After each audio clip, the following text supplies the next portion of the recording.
If you've ever been in a meeting and an employee questions your decision or pushes back on you in front of other people, that moment can be really uncomfortable. Most managers don't expect that moment. It can catch you off guard, especially when you're trying to lead well and keep things professional. Today, I want to talk about what to do in the moment when that happens without escalating things, freezing up, or losing your authority. I'm sharing this because it's happened to me before, and I've seen it happen over and over again with thoughtful managers who genuinely care about their teams. Now, you don't need a perfect response, you need a steady one. Let's jump into it. Let's talk about why this moment feels so intense. When someone undermines you publicly, it's not just about what they said, it's the timing, it's the audience. And it's that split second where you realize everyone is watching to see what you'll do next. And in that moment, most managers default to one of two different reactions. The first common reaction is overcorrecting. You jump in quickly. You start explaining the decision. You add context. You defend your thinking. And then suddenly, you're talking more than you had planned to. The second common reaction is the opposite. You say nothing. You move on. You tell yourself you'll handle it later. But later doesn't always come, and neither response actually protects your credibility. Let me give you an example. I once worked with a manager who was running a normal team meeting. Nothing dramatic, just a routine check-in. They shared a decision about a scheduling change, and one employee immediately said, "Yeah, that doesn't make sense. We tried that before and it didn't work." The room got quiet. You could see the manager hesitate, not because they didn't know their stuff, but because they weren't expecting the challenge to happen right there.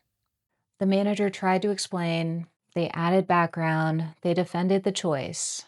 Later, they told me, "I feel like I lost control of the meeting and I don't know why." What stood out to me wasn't the comment. It was the fact that the boundary around how and when concerns get raised was never reset in the moment. Here's how I want you to reframe this. Undermining in the moment isn't about winning the argument, it's about resetting the boundary. So here are some practical steps that you can take the next time someone undermines you in front of everyone. Now, the first step is probably the most important one. The first step is to pause. Take a breath. You don't owe anyone an immediate or perfect response. That pause alone signals composure and lowers the temperature. The second step is to acknowledge it without agreeing. You can say something like, "I hear your concern," or "I see why you're raising that." That's not giving in, that's staying grounded. And the third step is to redirect the conversation. You can say something like, "This isn't the right time to unpack that here," or "Let's stay focused on the agenda," or "We can talk about this offline." You're not shutting them down, you're setting context and a boundary. This approach does a few important things.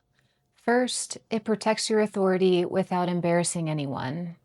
Second, it keeps the meeting on track. And third, it signals that questions have a place. As a leader, you still have to lead. That's what builds credibility over time.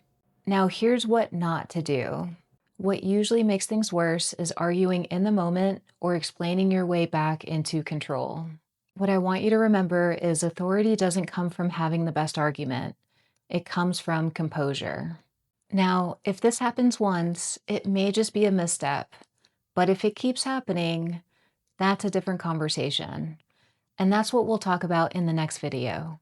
So here's the final takeaway. Being undermined in the moment can feel personal, but handling it well is a leadership skill.